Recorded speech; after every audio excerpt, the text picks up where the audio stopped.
예수님께서는 주로 대중들을 상대로 사역하셨지만 한편 예수님의 가까운 친구들과도 식사하시고 잘 어울리셨습니다. 예수님의 사역을 헌신적으로 후원하고 따라섰던 마리아 이야기를 들어보십시오. 예수님은 누구신가요? 글쎄요, 저는 잘 알고 있다고 생각했습니다. 예수님은 종종 예루살렘 외곽 베다니에 있는 저희 집에 방문하셔서 같이 식사하시고 쉬시고 대화하셨습니다. 하지만 예수님의 이번 방문은 뭔가 달랐습니다. 우리들은 우리들의 오라버니 나사로의 죽음을 애도하고 있었는데 예수님은 4일 만에 도착하셨습니다. 저희 언니인 마르다가 밖에 나가서 예수님께 인사하고 나서 제게로 왔습니다. 마리아야, 예수님이 널 보기 원하셔. 저는 일어나서 예수님을 보기 위해 바삐 나갔습니다. 나사로는 어디 있느냐? 예수님께서 물으셨습니다. 우리들은 예수님을 무덤으로 안내했습니다. 우리들의 바램과는 달리 예수님은 돌을 옮겨 놓으라고 하셨습니다. 나사로야, 나오너라. 바로 이 순간이 제 존재의 근본이 뒤흔들린 순간이었습니다. 제 오라버니, 바로 죽은 제 오라버니가 살아서 무덤 밖으로 걸어 나왔던 것입니다. 여러분들도 예상하듯이 이 소문은 순식간에 퍼졌습니다. 모든 지방으로부터 사람들이 죽은 자를 다시 살리신 예수님을 만나기 위해서 몰려들었습니다. 오래 지나지 않아 예수님께서 베다니에 있는 저희 집으로 돌아오셨습니다.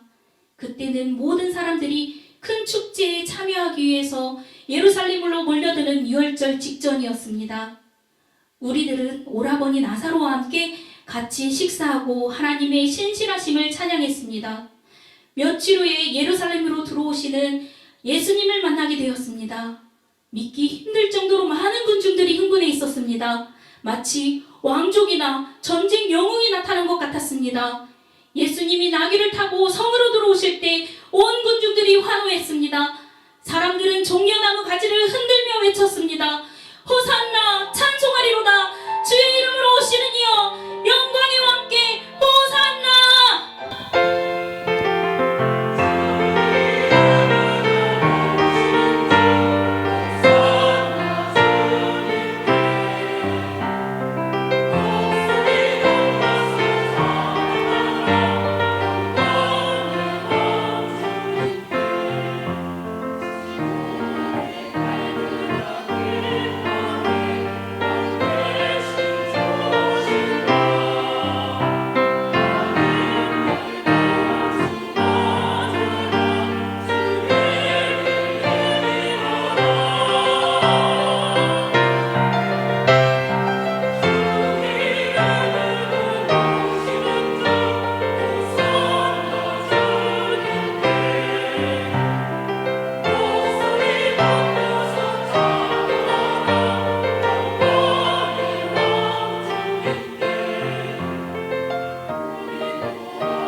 예수님의 영향력은 당시 지도자들의 신경을 곤두세우는 큰 일이었습니다.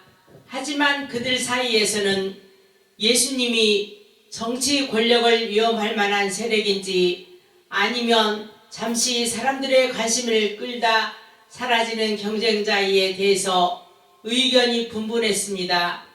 여기 본디오 빌라도의 고백을 들어보십시오. 저는 빌라도입니다. 유대를 다스리는 로마의 총독으로서 예루살렘이 바로 저의 가나리였습니다. 저는 예수에 대해서는 많이 알지 못했지만 들리는 소문은 매우 격하고 소란스러웠습니다. 어떤 사람들은 예수가 하나님의 아들이라고 했고, 어떤 사람들은 그가 죽은 자를 다시 살리고 눈먼 자를 다시 보게 하고 심지어 물 위를 걸어 다닐 수 있다고까지 했습니다.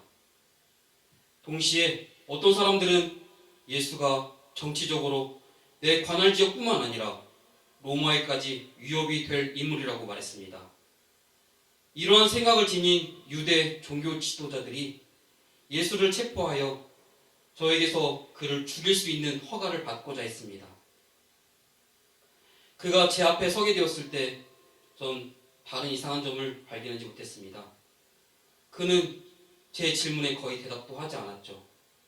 비록 제가 예수에 대해서 잘 알지 못했지만 그를 십자가라는 극형에 처할 만한 아무런 진술이나 행동, 태도를 찾아낼 수는 없었습니다. 난 그에게서 아무런 죄를 찾을 수 없도다. 제가 예수를 고소한 사람들에게 말했습니다. 3번이나 그를 풀어주려고 했죠. 하지만 그를 고소한 사람들은 인정사정이 없었습니다. 전 선택의 여지 없이 예수를 그들의 방식대로 처리하라고 넘겨주었습니다. 하지만 전 그들에게 확실하게 하기 위해서 물을 가져다가 그들 앞에서 손을 씻었습니다. 저는 그 사람의 피에 대해서는 무죄함을 보였습니다.